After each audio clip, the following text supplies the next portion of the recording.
All right, kids, we are back. Gather around. This is episode 89 of the We Are One, You Are Two PlayStation podcast. I am your host for all 89 episodes, Rob Fanzo, joined once again by my co-host, the miscreant Matt Rhodes. Hey-o. I'm going to stick with the M alliteration here as best I can. Oh, yeah, okay. I'm feeling it, the last couple of weeks. I'm okay with that. Yeah, I like alliteration. Yeah, me too. So, Matt, just want to remind everybody, if you like what you hear, of course, you can go find us on Patreon, find us on Apple Podcasts, find us on YouTube. We really appreciate it if you like, share, and subscribe on those services, as well as any other service of your choice. We've got a great show lined up for people this week. Lots to talk about. Me and I are going to talk about our Death Stranding impressions. We're also going to talk a little bit about Sony shutting down its subscription TV service. We're going to talk a little bit about what that means for them. We're going to talk about PlayStation 5. We're going to talk about some switch ups in management as well. So we've got plenty of stuff lined up for people. But as always, why don't we start with, as tradition dictates, what we've always started with, and that is what we've been playing. Ooh, yeah. I've been playing Rocket League and Fortnite, obviously. I was just playing a bunch of Rocket League just now because if it's like a day, maybe a day and a half left to earn candy corn, so I just want to earn as many candy corn as I can before it's over. But also, Robert, I would say sign in today because apparently it's Stranger Things Day and you get like a free banner because of that. Oh, all right, nice. Now, I don't think this is really Stranger Things, but I also got a Beat Saber topper and Beat Saber trail, like Rocket Trail, for free as well. Nice. Yeah. That's real nice. I know how much you love your Beat Saber, so I figured it'd be smart to grab those today for yourself. Well, they are collaborating. Right. So, yeah. So, I got those today. So, played some Fortnite. Also, and then, what's today? Today's Saturday that we're taping this. Yesterday, I played this new indie game. I don't know if you've heard of it or not. It's called Death Stranding. It's a small little title under the radar. It is an indie game, isn't it? Not a very good score on Metacritic, but yeah. Yeah, something like an 85. I heard you don't get paycheck bonuses unless it's like... No, I think it's sitting at an 83. It's a paycheck bonus if you get an 85 or higher. Right, so right. So, you know what I mean? There. It's a little just, indie title. And I enjoyed it thoroughly. So. Okay. Yeah, it's funny you mentioned that. I've also been playing that small indie title. Oh, wow. That's great. I thought I was the only one who knew about it. It's really weird how that happens. So big old Death Stranding came out this past week. And I could spend a whole podcast on it, even though I'm not finished with it or anywhere close, right? Because I've read somewhere it takes upwards of 50 hours to complete. Or 30... Excuse me, I was listening to another podcast where the one guy finished it actually in 37 hours, he said. But he was also in a review embargo, and so I don't think that's how it's meant to be played. It's meant to be played, with you taking your time and really exploring the world. And so I could spend a whole podcast on it because I've been a lot on social media about it, but I kind of want to talk a little bit about our impressions of it as well. And that'll, kind of leads into our news and everything, but I do want to talk about your impressions of it. What do you think of it so far? I love it. What do you love about it, though? I'm curious. It would have been an amazing experience had it not been for my girlfriend coming home. Because I was just like, you know what? I'm just going to turn all the lights out. Okay. Play it like it's a movie, right? I put my headphones on, turned all the lights out, and I was just immersed in it, man. And then she came home, turned the lights on. Not that it made it worse, but I was enjoying the experience up until then of just kind of being immersed in the beginning of the game. I played it for about an hour and a half, maybe a little bit longer, and I don't know. I probably did in that hour and a half. Probably only did half hour's worth of stuff. What chapter are you on? I guess that's a good way to kind of get people where we're at. I went to the prologue, and I believe I started chapter 1. Okay. So I watched, I went through the cinematics, all the cinematics, got to the title screen, and kind of learned about how this is going to go, basically. So, yeah, it's going to be very interesting. I am one of those people that is going to explore the whole world. I went all over the map in the first mission, and I got an S rating, probably for finding most of all the stuff that I was supposed to find. Are you playing it on hard? No. Okay. Because I read something about playing it on hard will help you get those S ratings, but also that playing it on hard will also allow you to get certain ratings for certain missions later on that you need for a trophy. So if you're going for the platinum, for example, he suggests, I was reading PowerPX's strategy guide, he said that playing on hard, you're not going to notice any difference when you're doing anything other than combat, like traversing the world, right? You're not going to notice. It's not going to get harder. It's not going to get slipperier or the weather conditions. Nothing changes. So he said if you're delivering packages, always play on hard because you'll get the highest rating possible in an easier manner so that you can get so many missions towards that trophy. Oh, okay. Well, that's good to know. Either way, I got a trophy because of it, which was nice. Yeah, I was just curious because I've got that trophy as well, but I've been playing on hard. So. Yeah, no, I got the S rating. How many times did you fall over? Well, so the funny part is I started the game on normal, and then I realized I read that trophy thing, so I just kind of ran around for a little bit before I switched it over to hard, and I fell one time. Yeah. But I was running hardcore. Right. And then I switched it back over to hard, and when it was hard, it kicks me back to the previous checkpoint, and so I completed the whole mission without falling. Oh, nice. But I also took my time. Because I wanted to do well with it, and since I was just goofing around the first time, I didn't care if I fell. Right. So we might be in the same spot then. You may have played it for longer, or a lot less time, but I don't know. Yeah, I only played about 45 minutes, but I went straight to the main mission. I didn't explore too much. I found some packages along the way, of course, because I've been also reading that off of Kotaku that Heather Alexander recommends that you get to the third chapter as fast as possible, because then all your options open up in terms of traversing and mechanics and stuff that you have. And so she said don't spend too long in the first couple of chapters because what you really need to enjoy the game starts in chapter 3. Interesting. And so I did want to point that out to people who are playing this blindly. I really encourage that you speed up to chapter 3 because it sounds like that's when you'll get most of the stuff that you need and the enjoyable stuff that you'll get. I mean, I'm probably still going to take my time. That hour and a half was super enjoyable. The music and the landscape, I loved it. I don't think... Because I also saw a headline, don't spend too much time on Chapter 2 or something like that. Yeah. And knowing that going forward, I'm still going to want to explore, but if there's something that I don't think I can get because I don't have the tools yet, depending on where I'm at, then obviously I won't. But in that first area, I'm not going to spoil anything. This first area is the first area that you're not going to be able, you may not be able to go back to that area. Okay. So, overall, do you think that this is something... I'm kind of curious from the standpoint that you are a person who we know infamously does not finish games that he starts.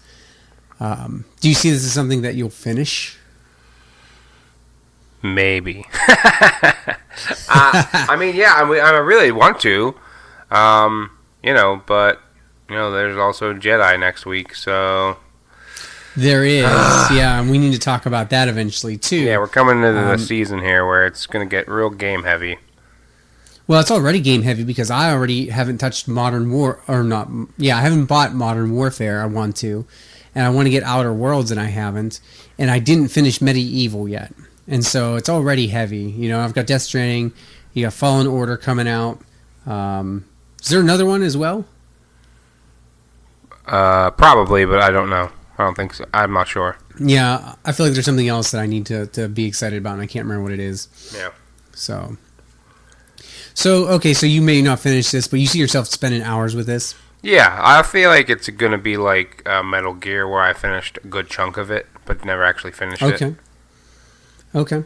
And I gotta say, how do you feel about the fact that it's mostly a walking simulator? Because that seems to be the biggest gripe I've seen on social media is people complaining about its pretentiousness and its slowness, and it's just not fun to play. It's just not fun to play. Now, if you ask me, I didn't think Red Dead Redemption 2 was fun to play. I thought that was a lot of traversal, right, and a lot of cutscene watching. But what I didn't like about that was a lot of traversal where I wasn't always in control. I was sitting there watching them, right? Right. This is traversal where at least I'm in control. And so I also think that there's something different about this world that, yes, it's grass and land and stuff, but it just seems so much more interesting to explore than Red Dead 2 was. Right. Yeah, and I feel like I'm exploring the land with a purpose as opposed to just going from point A to point B and the scenery being very pretty. Like in Red Dead, specifically, the scenery being very pretty, but it's really taking you the actual time that it would take you, to move through this world. You know what I mean? And that was the thing. That's the one I didn't like about Red Dead. It was I just felt like I was traveling for way too long. But knowing that's what this is going into it, I mean, I'm just getting lost in the world. There's nothing, I'm trying to go through everything and be like, hey, you know what? I'm going to scan over here and see if I find another package I can deliver. You know what I mean? You know me, when I played Assassin's Creed and stuff, I would always do those, side quests and those, those, the quintessential Ubisoft fetch missions, or not necessarily fetch missions, but, complete 100 tasks for a trophy kind of a thing. You know what I mean? Right. And I would always do those first. So, the fact that this whole game is that, I'm okay with that. Yeah, I am too. I am totally comfortable with the fact that, Red Dead, I think, and, a lot of people think we're blasphemous probably speaking this way, but Red Dead, I at least knew what I was going, I knew what I was going into in terms of I wanted to have shootouts, I wanted to be able to do all this crazy stuff that I did in the first Red Dead Redemption, and I felt like I spent a lot more time traveling than I wanted to. Right. I'm going into Death Stranding with the understanding that I will be doing a lot of traversing and it will be slow and it's meant to be arduous. And for whatever reason, because let's face it, Hideo Kojima and Rockstar are on equal footing, so I'm not giving one a free pass over the other. But what I think I am suggesting is that because I have been set up properly with these expectations of this being this bizarre game that is very different from everything else that is out there. Yeah. I'm okay with what I'm about to experience and how slow it's going to be and what it's going to be like. Whereas I felt like when I was playing Red Dead, I was not set up with the right expectation. Right. If that makes sense. Yeah, almost like you're kind of expecting the same Red Dead experience, but you got a little duped maybe. Yeah, I feel like and you know what too? I felt like with Red Dead, it was just, I was in such a hurry. I think, like you said, I was in such a hurry to get from one thing to the next to do it. Whereas here, I didn't feel in a hurry to complete that first mission. I did it because I wanted to. Right. And I feel like if I've got to go deliver something else, I'm not going to be in a hurry to do it. Now the story's already picked up, if you ask me. I feel like it picked up pretty quickly with those opening cinematics. And so I'm kind of excited to see what happens next. But I'm also okay if I don't get a cinematic for a while because I'm also excited to explore this world in a way that I wasn't excited with Red Dead. Yeah, exactly. Which is a shame. I mean, I really like, the landscape and the, area that Red Dead is. But, yeah, I loved Red Dead. Yeah. I got tired of it.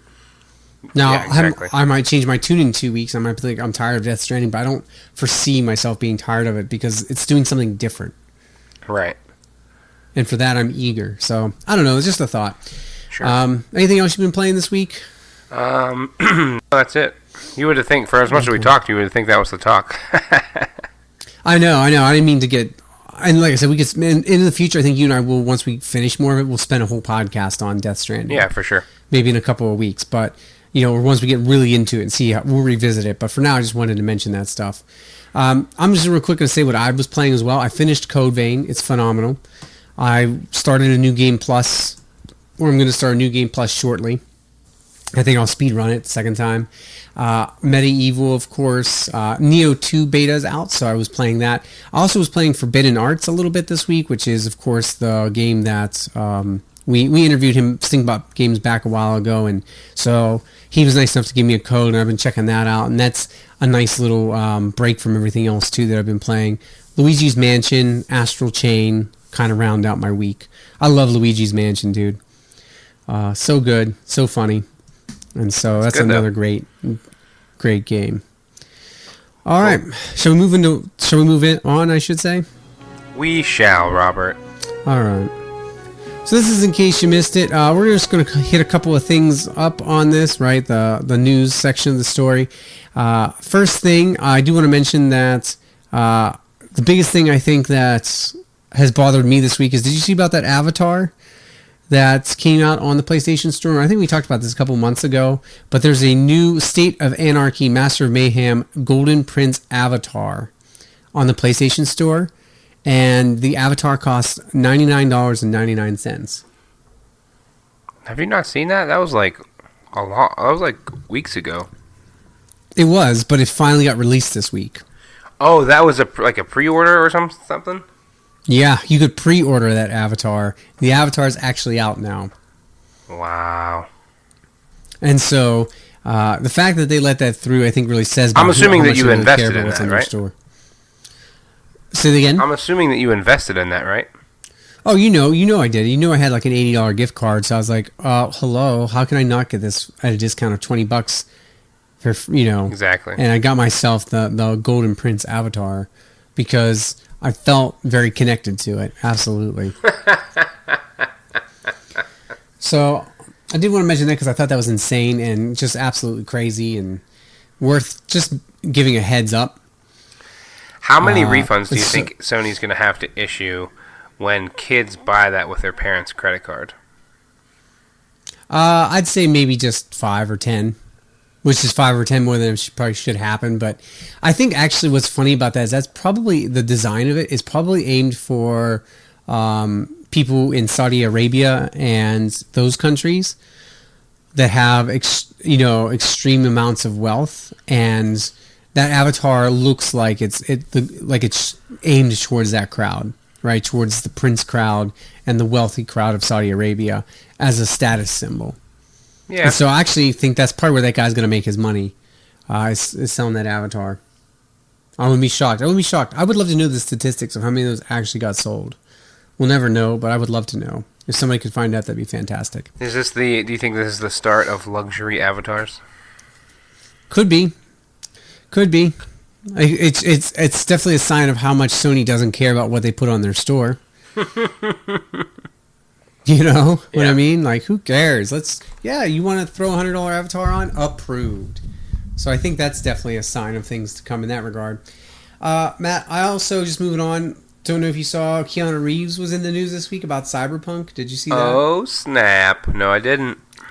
Yeah, apparently, good old, Italian journalist Gianluca Rocco found out that...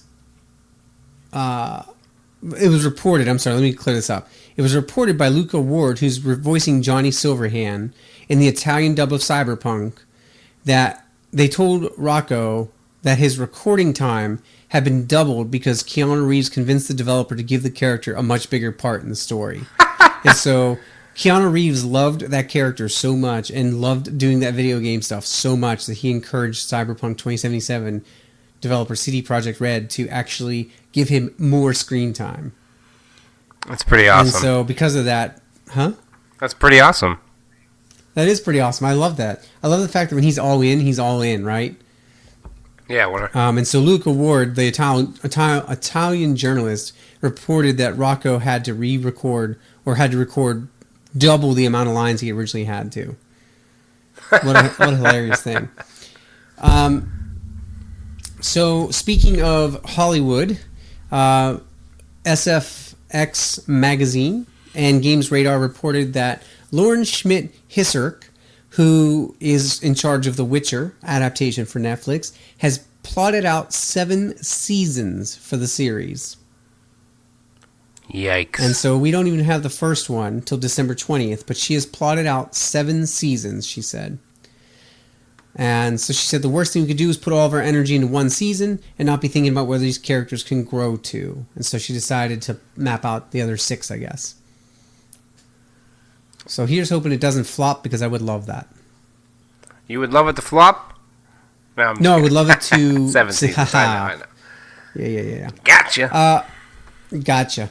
So I actually thought about PlayStation View at one time, but apparently it is shutting down as of January 30th, 2020.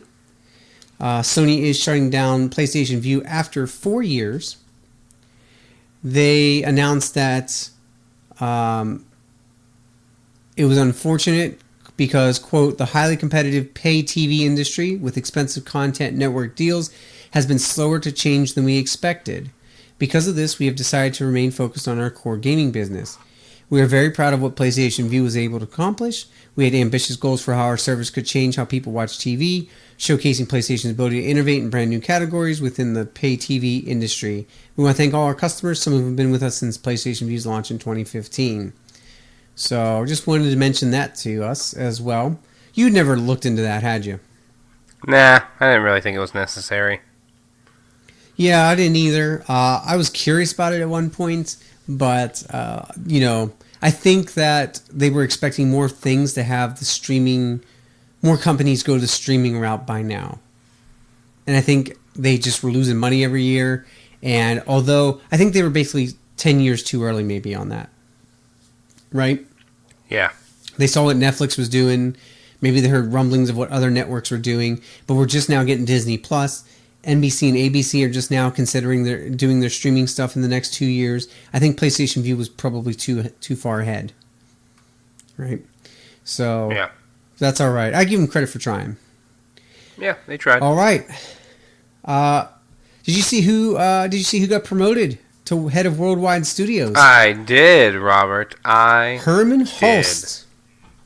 Herman Hulst, good old managing director of Guerrilla Games, will now be overseeing all of Sony Interactive Entertainment's development teams, stepping into the shoes of Shuhei Yoshida. Now, I do want to point out this does not mean that Shuhei is gone. Rather, Shuhei has moved over to the indie side of such, which I'm super excited about, because if you follow him on Twitter or pay attention to his social media accounts, he's always talking about great little indie games that he's been playing. And so I think this is a perfect fit for him. I think it's a nice way to make sure that PlayStation 5 has some awesome indies coming to it. Because, Matt, I'm not going to lie, Nintendo Switch has way better indies this year. Yeah. Way better indies. Like My Friend Pedro, Katana Zero, or just Ape. What was that one called? Not Ape Escape. The ape one, where you have to run around as the ape that's trying to escape a laboratory. That's why I can't think of anything. And it's set the jazz music. I just drew a blank on it. Devolver Digital published it. But anyway, they've had really good indies this year. That's why I got a Switch. So hopefully Shuhei will be able to work out some of those deals to bring some of those really good indies back to PlayStation.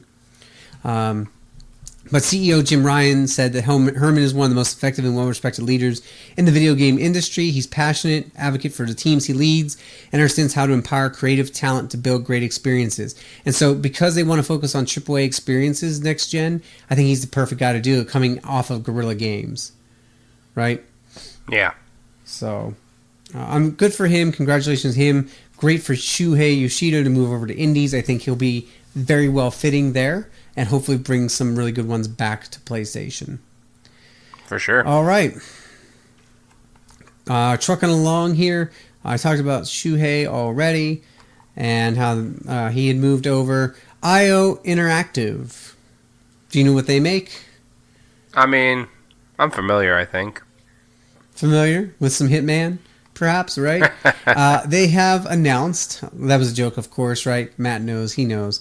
Of course, it sounds like after 13 months of full-time support and content for Hitman 2 at no additional cost, besides what we add through the expansion pass, we're now at a place where we're looking increasingly to the future.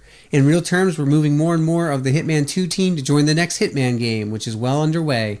So, I didn't get to play Hitman 2 yet, and it sounds like we're going to be ready for a Hitman 3 when PlayStation 5 arrives. That's pretty awesome. So, yeah, I love the Hitman games. I really do too. I mean, I haven't played much of. I didn't play much of the first one. I played a couple levels of it. I got the second one and never got around to it, and so maybe it's time for me to jump back into that because those games are great. So They sure are. all right, moving on. Jim Ryan's been in the news a lot this week. He was also talking in an interview with the games industry and said that they're not really worried too much about Stadia. He basically said, and I'll read this to you, he commented that all platforms are, quote, in for a roller coaster ride of constant evolution, end quote, in the coming years. And he feels that, quote, the new entrants with deep pockets and strengths in areas where distribution of content creation might move, the brand, the content, and the community are what PlayStation has as, end quote, or what PlayStation has basically as the upper hand. Right? He feels like they have a good brand, they have great content, and they have a great community. I would not argue with that because I have heard no one talking about Stadia. Have you? I'm sorry. What were you talking about? Stadia? Who? Yeah, exactly. No one cares about Stadia. And I think we've talked about this before on the podcast. Stadia is like 10 years too early. I wouldn't necessarily say 10, but it is a little early. What do you think then? It is a little early. I say this could possibly be the last console generation if Stadia continues to develop and thrive. You mean 5 coming up? Yeah. We'll see. I thought it was interesting. I didn't include this in the news this week, but PlayStation did. It was either this week or last week. Trademark PlayStation 6, 7, 8, 9, and 10. And so they got their bases covered through PlayStation 10. Just in case. And so I don't think this will be the last console generation. I think this will be the last console generation without streaming. Okay, that's fair. And what I mean by that is without streaming as a major component. I think PS Now they're going to push really hard during PlayStation 5. And I think PlayStation 6 they'll find a way to really incorporate it even stronger. However, there was a piece of news this week, and I don't know if I'm going to have this in the docket or not, where PlayStation basically came out and said that, look, our first-party games sell really well, and they're really good. We're not going to put them on any kind of PS Now service. Why would we do that? Right. And I thought that was very, very honest of them and very forthcoming. Right? Yeah. They're not Xbox. Xbox needs Game Pass to survive. PlayStation does not. I was going to buy Death Stranding day one. I'll buy Last of Us Part 2 day one. I'll buy Horizon Zero Dawn 2 you mean day one. Horizon 1 Dawn. Yeah, ha ha ha. I'll buy any of those day one because they're so good. I don't want them on PS Now. I feel like that cheapens them, right? And that will only hurt Sony's sales numbers. Sony sells them like gangbusters. Just, leave them there. And so they came out and Jim Ryan also said that this week in a news story that I did not include, but I did see. Speaking of first-party games, Death Stranding's out. Did you see what Days Gone did? I sent you that link. I couldn't remember if you commented on it or not. Oh, I saw that link, and I saw the preview. I cannot wait to go back and play Days Gone because Ben's studio has added a handful of Uncharted-related bike skins, and they did that a while back, I think. Uncharted? And now Uncharted. Oh, nice. And before the arrival of Kojima's Death Stranding, they now added a bike customization that allows you to have BB as your bike tank. Hey-o! And I want that so badly. I haven't played any of Days Gone, but if I can get that from the beginning and play the entire game with BB in my gas tank, I will love it. Yeah, that'd be amazing. So, all right. We're wrapping things up here. There's just a couple other things I want to mention. Again, Jim Ryan was in the news a lot this week, and one of the other things that he mentioned was that they are looking to transition and have the ambition to, quote, do things at a scale and pace we haven't seen. We have to look at ourselves and make certain changes, some of which are the ways we work and some of the way which we organize. Talking about the global structure, but also talking about the fact that they want people to convert to PlayStation 5 faster than they ever have before. Now, what did you and I talk about last week as a potential idea that Xbox is doing? The upgrade. The upgrade. This, to me, points to that Sony wants to do something similar. They want as many PlayStation 4 owners to go over to PlayStation 5. And I'll be honest with you, PlayStation 4 is a fantastic freaking machine. I can't imagine that unless you are a console enthusiast that you feel the need to upgrade right away. Because a lot of people will wait and see we're going to being a upgrade right generation. away. Oh, yeah, you and I are, well, we're console enthusiasts. We're total PlayStation geek boys. But, there's no doubt about that. But I think the average consumer, I think a lot of people I know who are average consumers, and a lot of them will probably wait to see what the PlayStation 5 has to offer or a price drop. Yeah. I don't think Sony wants that anymore. I think they want is day one as much as possible. They would love to take that 102 million and convert it straight into like 50 million. You know what I mean? Right. Every like 1 out of 2 get a PlayStation 5. Don't be surprised if there's some sort of trade-in program or something wacky that they do. Well, you know what? You know what the easiest way to do this is, Rob? Make whatever the next Horizon game, make it exclusive to the next console. If it's and a launch title. And a launch title, exactly. Make me buy it day one for that reason, or you know what? Have the strongest freaking lineup that you've ever seen, right? Yeah, PlayStation absolutely. 5, you got Horizon Zero Dawn 2. You've got some sort of maybe some other. I wouldn't say too many first-party games because you don't want to shoot yourself in the foot, right? Well, yeah, because of course. But have enough variety. And I would also say throw in something really tempting like buy a PlayStation 5 on launch day, get a year free of PS Plus. Ooh. Right? Throw in something really tempting like that that's not going to hurt you. Because, let's be honest, most people who have PS4 and are going to PS5 probably also have PS Plus. Right? Right. And so it's probably not going to hurt you because you've probably already got their money for at least another year. Give them a free year on top of it. Throw something in there. Just really entice them. But I think a trade-in program would work like gangbusters. Because I was just talking about this with Olivia, and I would automatically do that. I've never traded in a PlayStation console because of the backwards compatibility thing, and because that typically becomes my DVD player for the TV. Right. And then my game system becomes my game system, the new one. Right. But I would trade mine in if they said, trade your PlayStation 4 no matter what edition it is, and we'll give you, $150 off. Yeah. How could you not? Right? I would jump at it. Because then you could still have them resell those consoles at $200 a piece, right? Yeah, exactly. And that would be they'd still be making $50, and that would be gangbusters for them. Yeah, right. For sure. So I don't know. I was just theoretical, and maybe I'm wrong with the numbers and the math, and because there's maybe refurbishing costs and stuff like that. But do something like that where it's really, really tempting. $100 would be nice, but $150 would be no question, no brainer. Yeah, definitely. So we'll see about that. All right, moving on. Just to wrap things up, he did also address indie games and said that it was not a question of us coming back to indies because we never felt like we left. He pointed PSVR and the amount of indies that have been engaged with there. And so I can't argue with that. He's right.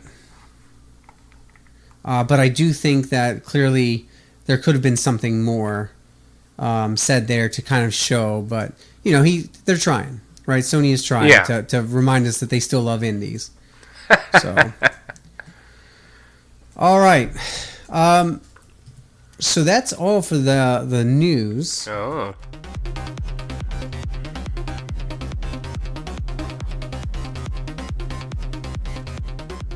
If we've kind of touched on Death Stranding, I thought what we could actually talk about a little bit tonight is by the time I release this podcast, Jedi Fallen Order will be out in a little bit. I thought you and I could kind of predict some of the Metacritic scores and talk about, based on what we've seen, where we think the critical reception will be for Jedi Fallen Order. I thought we could just kind of touch briefly on that this week. Okay, I'll start. It's two Souls-like. Okay. Yep. People are like, this is... Yeah, it's going to be a grind that people aren't expecting, and I think they're going to get mad about that. Okay, so do you think that'll be public reception or critic reception? Yeah, I think so too. I think critically. Because I feel like the Souls games do well. They're usually critically. 86 to 90s. Right. So I mean, I would be shocked if the critics were like, "Nah." That's where I'm going to put this game. I'm going to put it at an 86 on Metacritic. Ooh, I'm going to say that here's what I'm going to say. Critics say about it. Star Wars have a single player Star Wars story is great, but it plays it safe because it's canon. It's a mashup of different genres, taking a little bit from Metroidvanias, a little bit from the Souls-like. It has a great experience, but again, plays it safe. There's nothing new or innovative there. However, it's the best Star Wars game we've received in the last 5 years. I think they'll say something like that, topping both Battlefronts, right? I do think that you're right, though. I think the public will be much harsher on it. I think they'll complain it's too Souls-like. I did see a preview earlier today where somebody complained that it was too Souls-like, but it was also boring, that the fights were boring. This is somebody who previewed it at E3. That there was no gravitas, no epicness, there was no intensity to the fights. And they used the fight against the AT-AT or whatever as an example, right? That Skywalker jumps up, drops a bomb in the middle and explodes and hops off of it. Whereas this one, they compare it to like Metal Gear, what was it, Metal Gear Rising? What was the one with Raiden? Was it Metal Gear Rising? I think it was. Don't know. Maybe, yeah. Where they showed the cutscenes back and forth and just how much more epic that fight felt, how much more dire and intense that fight felt. And they said that Star Wars, it felt like nothing. And so I think that's... Which is weird, because, I mean, if it is supposed to be that grind, like, Souls-like game, I feel like every guy you face is kind of, not an epic battle, but, like, a struggle. Be, right, or somewhat of a struggle. So maybe I'll like it after all. I think, and so he complained that it's Souls-like, but it's not Souls-like. It doesn't have that level of difficulty. It has the parry and the cautious fighting system, but it never feels overwhelming where you're dying repeatedly. Kind of like what I told you about Code Vein. Code Vein never felt Souls-like. Right. Code Vein felt like it had that DNA, but I never, in my 53 hours with it, I never struggled to get through it. That 53 hours was pure exploration and upgrading and playing the game however I wanted. It wasn't dying over and over again. I died to one boss like 5 or 6 times before I got the hang of it, and that was it. I think you'll see the same thing with Jedi Fallen Order, where it's Souls-like, but it's not going to be difficult. I do think that people will be divided like they are with Death Stranding. I think you'll have a huge section of people who will love it, say it's the best Star Wars game ever, or that it's the best we've had in the last 10 years, that it's better than any of the Battlefronts, that it's about time that we got a single-player game. I think you have other people who will be like, it's just not what I expected it to be. Yeah. Do you think it'll get review bombed? Okay. So this is even more interesting because Death Stranding is getting review bombed, right? Right. Yeah, it's like a 6.2 versus the 83 for Metacritic scores. I think, like I said, 86 for Metacritic for Star Wars. I say it does get review bombed. I'm going to go with a 4.8. Because I think you're going to have positive reviews, and then you're going to have the people be like, oh, it's EA. They don't know what they're doing with the Star Wars franchise. Just let it be. You sounded so angsty, That's what they're like behind their keyboards. EA. So, and don't get me wrong. Okay, I don't like EA either. They have a lot of predatory practices, but remember, it's not EA, it's Respawn. Respawn is doing this. Right, and Respawn has given us amazing Titanfall games, and I know people love to hate on it, but Apex Legends, you and I played a lot of that, and it was enjoyable, and it blew people's minds. It came out of nowhere, and it was fantastic. And so, regardless how you feel about it, Respawn's a great developer, and so I trust them with this. Yeah, I do too. How long do you think it takes to beat?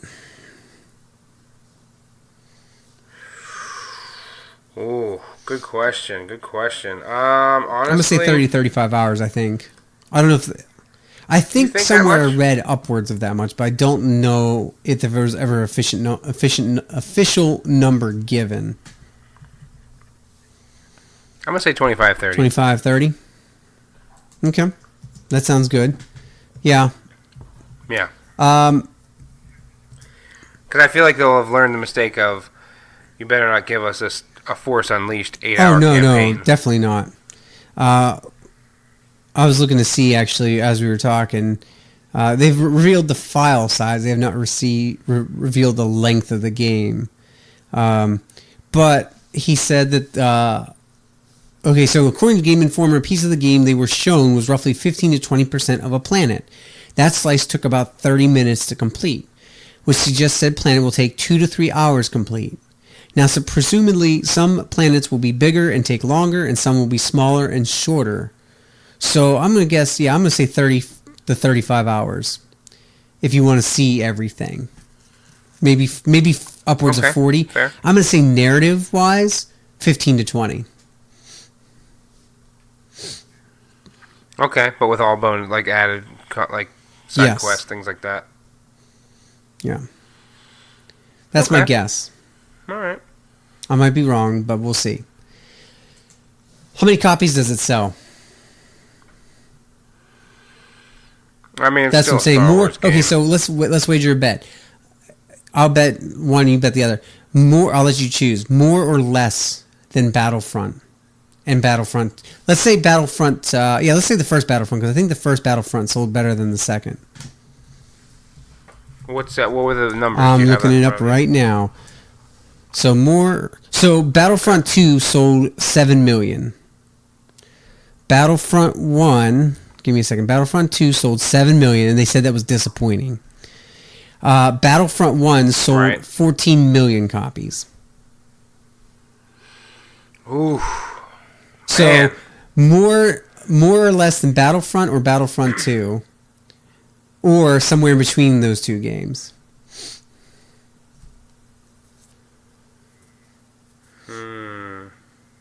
I think I'm gonna go around. I'm gonna say 13. Around 13 million? I'm gonna say it's.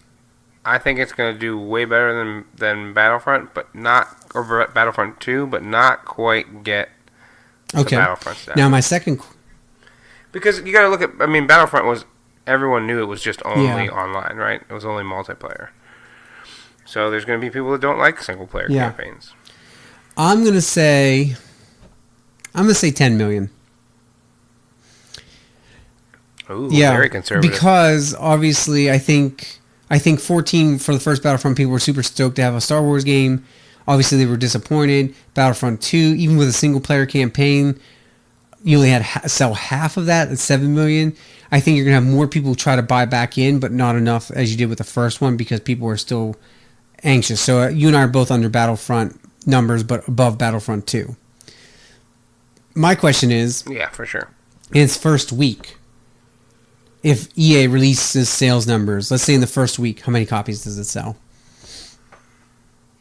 So, that other number was maybe over the span of 6 months to a year. In its first week, what does it sell? 2. 2 copies? Yeah, You just and me. 2 copies. That's all. Yep, me and you're gonna buy it. Well, I'm pretty sure we're the only ones that know about it. Anyway, So 2 million copies? No, I don't know. I feel like if I go with 13, there's no way that they're only gonna do that many in the first week. I would say.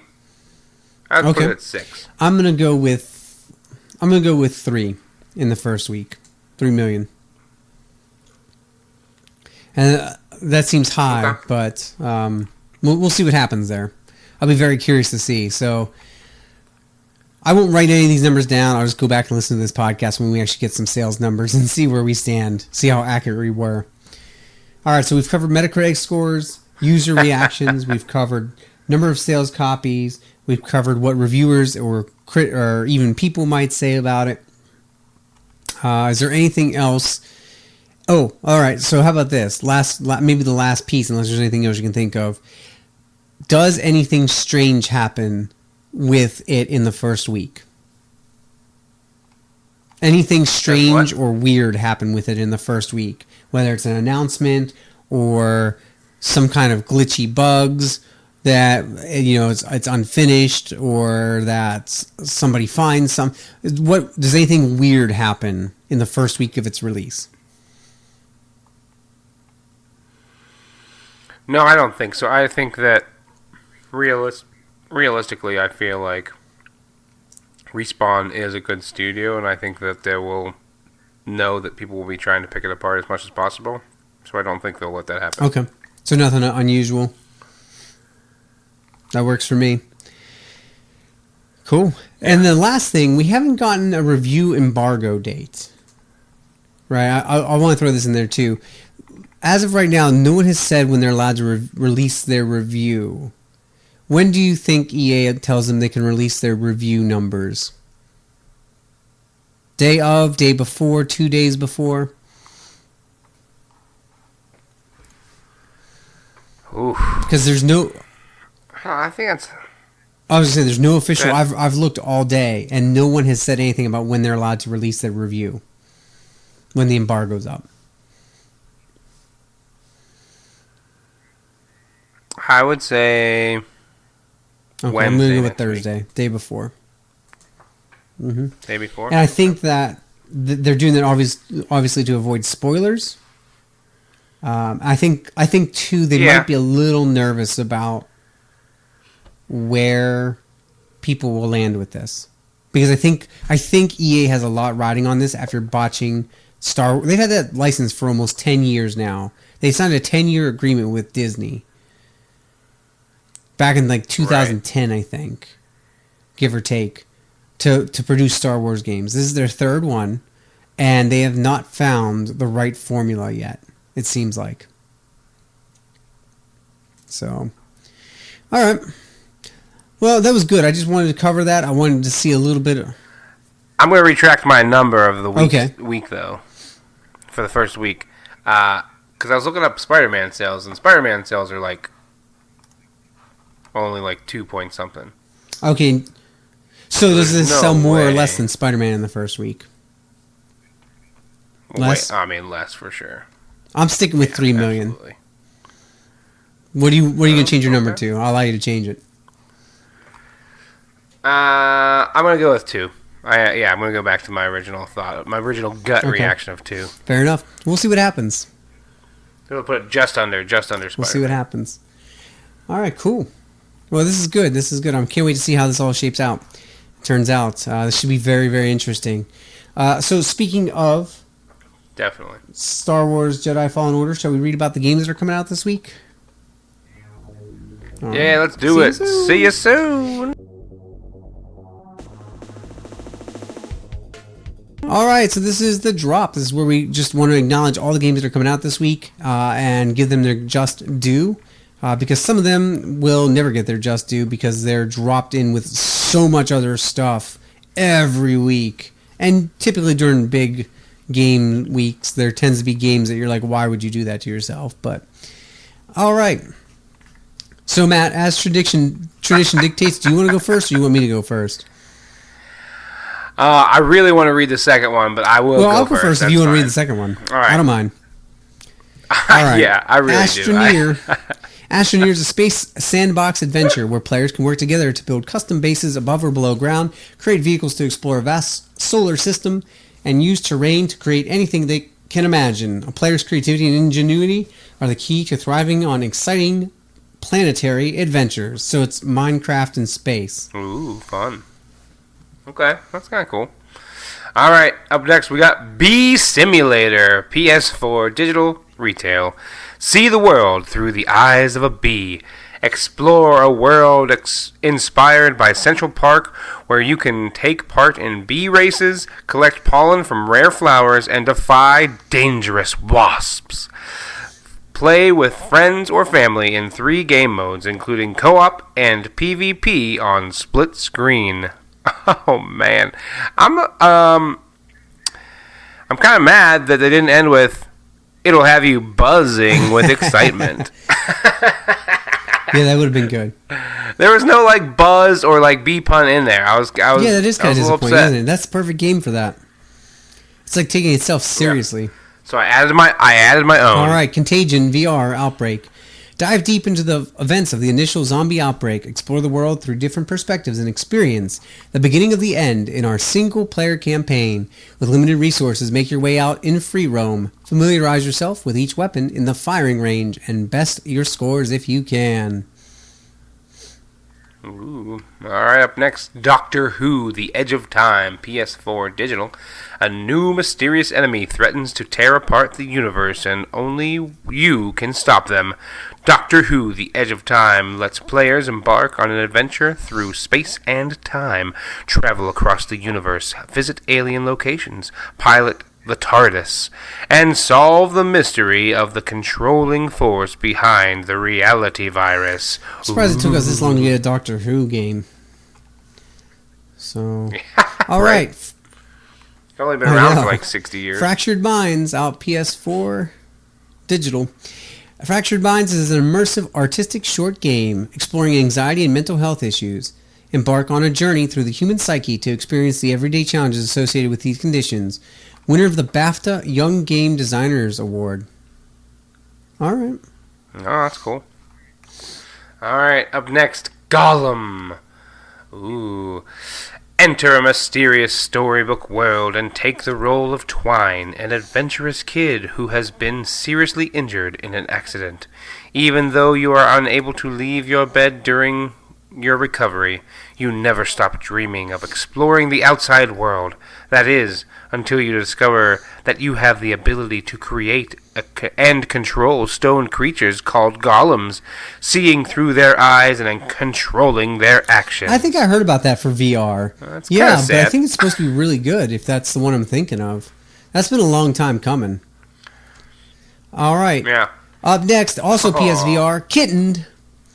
Take care of cute kittens. Lots and lots of cute kittens. Get points for keeping them happy and lose points for everything they destroy. Use points to upgrade your tools. Get an automatic food dispenser or clean up poop faster with the Poop Scoop 3000. What awaits inside the next box? All right. All right. Up next, we got Last Labyrinth. PS4 Digital out 11/13. Escape a merciless mansion alongside a girl who cannot reach in an escape the room adventure game that can only be experienced in VR. Players must work to escape a mansion full of hidden dangers with a mysterious girl that appears before It's weird them. this doesn't say PSVR on it. I wonder if that's PlayStation's fault. Yeah, that's what I was wondering. I was like, is this a thing that they're doing where they're not going to announce that? Like, I don't know why. Yeah, that was weird. I thought... All right. Yeah. Anyway, Mad Games Tycoon. In Mad Games Tycoon, build your own gaming empire. Start your own game studio in the early 80s. The journey begins in a small garage with little money and limited resources. Create new game concepts, set up your team, and develop the next million hit. Research new technologies, train employees, and buy new and larger office space. So, playing a video game about creating video games. Wow. We've seen it all. Alright, Mercenaries Wings, The False Phoenix. PS4 Digital out 11/13. Mercenaries Wings, The False Phoenix is a tactical RPG in which players take control of mercenaries for hire. Hired by a king on a mission to reclaim his kingdom, the group of mercenaries are sent to fight a rebel army as commanded, risking life in exchange for precious coin. Okay, I think it's about mercenaries. Neverwinter Nights, Enhanced Edition. Slink through the shadows as a deadly half-elven rogue. Wield fearsome magics. That's right, magics. As a powerful gnomish sorcerer. Vanquish your foes as an armor-clad dwarven paladin. Whatever hero you create, incredible adventures await. I wonder if they meant to rhyme that last little bit. Probably. Alright, up next we have Romancing Saga 3. PS4, PS this is a big Vita, deal here. Digital, out 11/11. The celebrated RPG classic comes west for the first time. Developed by industry veterans, Romancing Saga 3 was originally released in Japan in 1995. This HD remaster of the legendary RPG masterpiece introduces optimized graphics, a new dungeon to explore, new scenarios, and a new Game Plus function. That's kind of cool. Ooh, but we're not going to tell you anything else about the game. No, but I do think it's cool that game is published only in Japan, and only been available there for the last 24 years, and it's finally coming to the... So that's kind of cool. We're finally getting that. Sparklight. Sparklight is an action adventure set in the whimsical and ever-changing land of Gyota. Battle foes in top-down action using an arsenal of gadgets, guns, and gear. Explore dangerous corners of the procedurally generated world. Take down titans of the mining industry and harness the power of Sparklight. Nice. Alright, up next, Star Wars Jedi Fallen Order. PS4 Digital Retail. A galaxy-spanning adventure awaits in Star Wars Jedi Fallen Order, a third-person action-adventure title from Respawn Entertainment.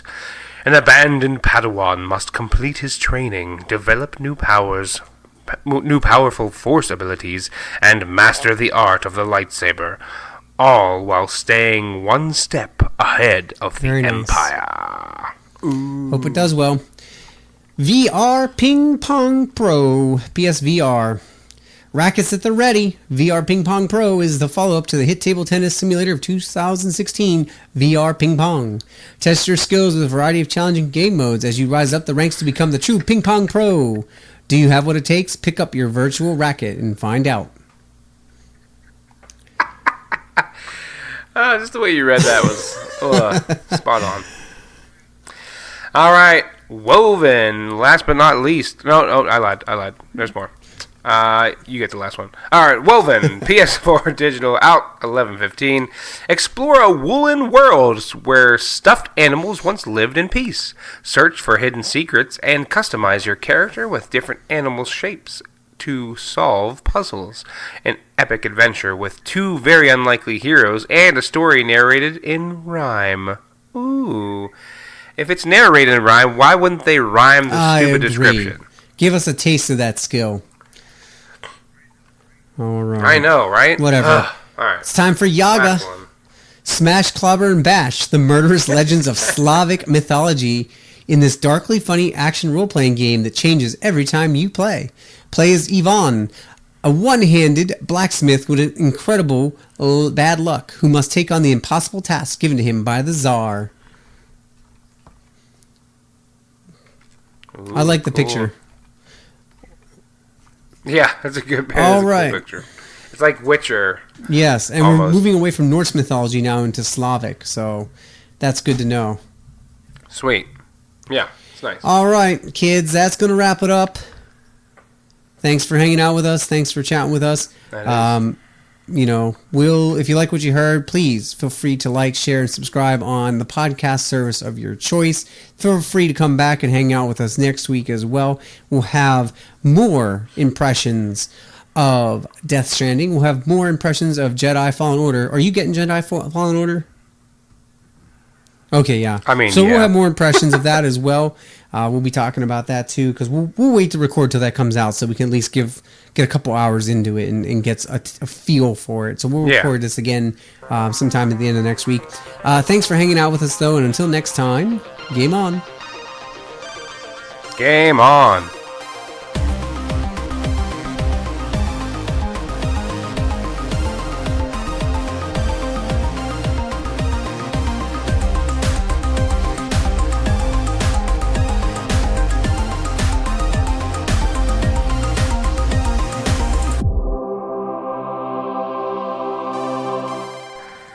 This is this week's outro music. It is Star Wars themed. Hope we don't get copyrighted straight. Oh man, good times.